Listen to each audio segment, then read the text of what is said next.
Supreme কোর্টে ৩২,০০০ শিক্ষক নিয়োগ মামলায় নতুন মোড়। অফিস রিপোর্ট জমা, শুনানির বিস্তারিত ব্যাখ্যা আলোচনা করব এই ভিডিওর মধ্যে দিয়ে। সাথে সাথে বিচারপতি গুরুত্বপূর্ণ কী নির্দেশ দিলেন, পরবর্তী প্রধান বেঞ্চে শুনানি বা কেন, সমস্ত তথ্য এক এক করে শেয়ার করব। Hello friends, welcome to my YouTube channel the web education. So friends, এই মুহূর্তে আপনাদের জন্য একটা গুরুত্বপূর্ণ আপডেট শেয়ার করতে চলেছি।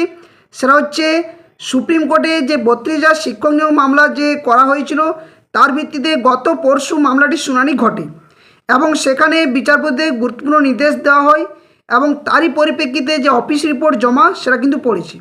তো আপনারা জানেন যে এর আগে কলকাতা হাইকোর্টে এই ৩২,০০০ শিক্ষক নিয়োগ মামলায় সেখানে কিন্তু মামলাটি পুরোপুরি খারিজ করে দেয় এবং এই যে ৩২,০০০ শিক্ষক শিক্ষিকা যা রয়েছেন তাদের কিন্তু চাকরিতে সবহাল রাখার চেষ্টা করেন।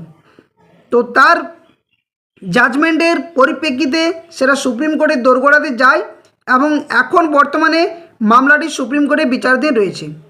তো অফিস রিপোর্টে কী কী তথ্য উঠে আসছে ডিটেলস আলোচনা করব এবং শুনানি বা কী ঘটেছে আগের দিনে তার ডিটেলস ব্যাখ্যাটা থাকছে এই ভিডিওর মধ্যে। তো সকলে ভিডিওটা শেষ পর্যন্ত দেখবেন, কেউ স্কিপ না করে। আর যারা চ্যানেল নতুন ভিউয়ার্স হয়েছেন এই ধরনের গুরুত্বপূর্ণ আপডেট নিউজ তথ্য পাওয়ার জন্য অবশ্যই বলবো চ্যানেলটি সাবস্ক্রাইব করে পাশে থাকা বেল নোটিফিকেশন অন করবেন। তো দেখুন এখানে কি বলা হচ্ছে না, রাজ্য প্রাথমিক শিক্ষা পর্ষদের যে ৩২,০০০ শিক্ষক নিয়োগ মামলায় বড় ধরনের অগ্রগতি। সুপ্রিম কোর্টে জমা পড়েছে এই গুরুত্বপূর্ণ মামলার চূড়ান্ত অফিস রিপোর্ট। আগামী ১৭ আগস্ট অর্থাৎ আগামীকাল সোমবার দেশের শীর্ষ আদালতের সিভিল অ্যাপিলেট জুরিসডিকশনের ৭ নম্বর কোর্টে আইটেম নাম্বার ৪৬-এ মামলাটি নিষ্পত্তির জন্য তালিকাভুক্ত করা হয়েছে। অর্থাৎ আগামীকাল এই মামলার শুনানি হবে, গত দুদিন আগে যে শুনানি হয়। এবং এখানে সিভিল অ্যাপিলেটের যে জুরিসডিকশন রয়েছে ৭ নম্বর কোর্টে কিন্তু মামলাটির শুনানি ঘটছে এবং আইটেম নাম্বার কত না ৪৬-এ রাখা হয়েছে। স্পেশাল লিভ পিটিশন যেটা সিভিল নাম্বার হচ্ছে 1265/2026 এর অধীনে বিচারাধীন এই মামলাটিতে যুক্ত হয়েছে একাধিক ইন্টারলোকুটরি অ্যাপ্লিকেশন বা আইএ ফাইল যেটা বলা হয়। ফলে গোটা আইনি লড়াইয়ে এক নতুন মোড়ও কিন্তু তৈরি হয়ে গেছে এই মামলায় ভিত্তিতে। তো সুপ্রিম কোর্টের নির্দেশের প্রেক্ষাপট এবং সময়সীমা সম্পর্কে এখানে কি বলছে না, ঘটনার শুরু গত 18 মে 2026 তারিখে। সেদিন অনারেবল সুপ্রিম কোর্টে স্বপ্নাবদ্ধ বনাম West Bengal board of primary education মামলাটি প্রথম মেনশন এবং লিস্টেড হয়। প্রাথমিক শিক্ষক পদ নিয়োগে বাতিলের রায়কে চ্যালেঞ্জ জানিয়ে দায়ের করা হয় এসএলপি এই শুনানির ক্ষেত্রে এবং যেটা গ্রহণ করে বিচারপতিদের বেঞ্চ। শুনানি চলাকালীন আদালতের যে আবেদন বিলম্ব মুকুব অর্থাৎ ডিলে কন্ডেনশন করে সংশ্লিষ্ট সব পক্ষকে নোটিশ কিন্তু পাঠায়। পাশাপাশি 26শে জুলাই 2026-এর মধ্যে কাউন্টার অ্যাফিডেভিট এবং তার ঠিক 2 সপ্তাহের ভেতরে প্রয়োজনে রিজয়েন্ডার জমার যে নির্দেশ সেটাও কিন্তু দেওয়া হয়েছিল। এটা হচ্ছে মামলার যে মূল প্রেক্ষাপট তার তথ্যটা। এবার উঠে আসছে যে বিষয় সেটা হচ্ছে যে আদালতে এই যে বললাম পদক্ষেপ এবং মাইল ফলোগুলো কী কী ছিল। তাহলে 18 মে 2026 এসএলপি গ্র্যান্ট বিলম্ব মকুব এবং নোটিশ ইস্যুর নির্দেশ হয়। 26শে জুলাই 2026 কাউন্টার অ্যাফিডেভিট জমা দেওয়ার শেষ দিন। 14ই আগস্ট যেটা গত দুদিন আগে শুনানি হয়, নথিপত্র সংশোধন এবং নতুন ইমপ্লিমেন্ট সেটা কিন্তু জমা করতে বলা হয়েছিল এবং আগামীকাল অর্থাৎ 17 আগস্ট প্রধান বেঞ্চে শুনানি কোর্ট নাম্বার 7 এবং আইটেম নম্বর 46-এ থাকছে এই মামলার শুনানি ক্ষেত্রে। তো নতুন আবেদন এবং ইমপ্লিমেন্টের যে বিস্তারিত তথ্য এখানে কী উঠে আসছে না, বলা হচ্ছে এদিকে আগস্টের দ্বিতীয় সপ্তাহে জমা পড়া অফিস রিপোর্টে একগুচ্ছ নতুন আবেদনের তথ্য কিন্তু নিশ্চিত করা হয়েছে। তো সরাসরি পক্ষ না হলেও যাদের এক্ষেত্রে গুরুত্বপূর্ণ বিষয় উঠে আসছে সেটা কি না, চাকরি যে স্বার্থ এই মামলার উপর নির্ভর করছে তারা নিজেদের বক্তব্য তুলে ধরতে আবেদন জমা দিয়েছেন। গত 14 আগস্ট 2026 তারিখে রোহিত দত্তের পক্ষ থেকে সার্কুলেটেড কপি জমা দিয়ে ইমপ্লিমেন্ট ফাইল কিন্তু করা হয়।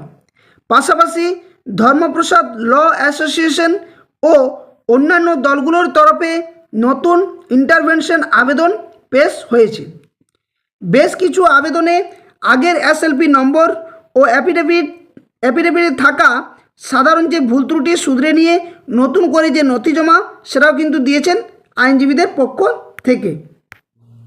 তো রাজ্য সরকার এবং পর্ষদের বর্তমান আইন অবস্থান কি রয়েছে, তবে কি বলা হচ্ছে না, তবে আগামী সোমবার অর্থাৎ যে আগামীকাল যেটা শুনানি হচ্ছে সেখানে রাজ্য সরকার এবং West Bengal board of primary education অর্থাৎ WBBPE এর কৌশল কি হবে তা নিয়ে আইনি মহলে কৌতূহল কিন্তু তুঙ্গে রয়েছে। মামলায় মূল রেসপন্ডেন্ট হওয়ায় সুপ্রিম কোর্টের সিনিয়র অ্যাডভোকেট অন রেকর্ডেড অর্থাৎ AOR মাধ্যমে উপস্থিত থাকছে দুই পক্ষই কিন্তু এখানে। পর্ষদ ও রাজ্য সরকার চাইলে নিরপেক্ষ থেকে সরাসরি আদালতের ওপর সিদ্ধান্ত ছেড়ে দেওয়ার আর্জি জানাতে পারে। অন্যদিকে নিয়োগ প্রক্রিয়ার পক্ষে পর্যাপ্ত নথি পেশ করে এই 32,000 শিক্ষকদের পদ টিকিয়ে রাখার সপক্ষে জোরালো যুক্তি তুলে ধরার পথও কিন্তু তাদের সামনে খোলা রয়েছে। তো এখানে দেখুন পূর্ববর্তী যে রায় বনাম সুপ্রিম কোর্টের শুনানি যে আইনি তুলনা এখানে কি হচ্ছে, তো নিয়োগের স্থায়িত্ব নিয়ে যেটা হাইকোর্টের নির্দেশ কী ছিল না, পূর্ববর্তী একক বেঞ্চ বাতিল করলেও ডিভিশন বেঞ্চ তার স্বস্তি দিয়েছিল। সুপ্রিম কোর্টে বর্তমান পরিস্থিতি কি না, এই স্বস্তি রায়ের বিরুদ্ধে রিভিউ শুনানির মুখে সুপ্রিম কোর্টে এখন বিচারাধীন রয়েছে এই 32,000 শিক্ষক নিয়োগ মামলা। আইনি সুযোগ কি না, হাইকোর্টের ক্ষেত্রে কাউন্টার অ্যাফিডেভিট জমা শেষ হয়েছে এবং সুপ্রিম কোর্টের ক্ষেত্রে রিজয়েন্ডার ও ইমপ্লিমেন্ট পর্যালোচনার পর্যায়ে কিন্তু রয়েছে। শিক্ষকদের অবস্থান কি না, হাইকোর্টের ক্ষেত্রে কি বলছে না, 9 বছরের বেশি চাকরির সপক্ষে রায় দিয়েছিল এবং সুপ্রিম কোর্টে বলা হচ্ছে চূড়ান্ত সুরক্ষার জন্যই 17 আগস্ট বেঞ্চের কিন্তু এই যে মামলা সেটা কিন্তু শুনানি হবে। তাহলে এবার যে বিষয়টা উঠে আসছে যে ইতিমধ্যে উভয় পক্ষের অ্যাডভোকেট অন রেকর্ডেডের হাতে অফিস রিপোর্ট পৌঁছে দেওয়া হয়েছে। এখন 17 আগস্ট শুনানি সুপ্রিম কোর্ট ঠিক কী অন্তর্বর্তী নির্দেশ দেয় তার ওপরেই কিন্তু ঝুলে রয়েছে এই শিক্ষকদের ভবিষ্যৎ আইনি পদক্ষেপ। অর্থাৎ আপনারা জানেন যে এই যে মামলাটি এটা কলকাতা হাইকোর্টের যে রায় তার প্রেক্ষিতে তারা স্বস্তি পেয়েছিল এই সমস্ত শিক্ষক শিক্ষিকারা, কিন্তু বর্তমান যেহেতু সেই মামলার সেই নির্দেশ, সেই নির্দেশের বিপরীতে গিয়ে আবারও সুপ্রিম কোর্টে যে মামলাটি চলছে, তো আগামী 17 আগস্ট অর্থাৎ আগামীকাল এই মামলার কিন্তু একটা গুরুত্বপূর্ণ শুনানি হতে চলেছে, যেখানে অফিস রিপোর্টের যে ব্যাখ্যা বা কলকাতা হাইকোর্টের যে আগে ডিভিশন বেঞ্চের যে রায় এবং বর্তমান পরিস্থিতি যেহেতু সরকারের যে পরিবর্তন, সেক্ষেত্রে 32,000 শিক্ষক নিয়োগের যে ব্যাপারটা সেটা কিন্তু একটা ধোঁয়াশার মধ্যে থাকছে। তো দেখা যাক আগামীকাল মামলার কোন দিকটা উঠে আসছে, আদৌ এই সমস্ত শিক্ষকদের যে শুনানি সেটা কালকেই খারিজ করবে নাকি আবারও মামলাটি দীর্ঘায়িত যাবে।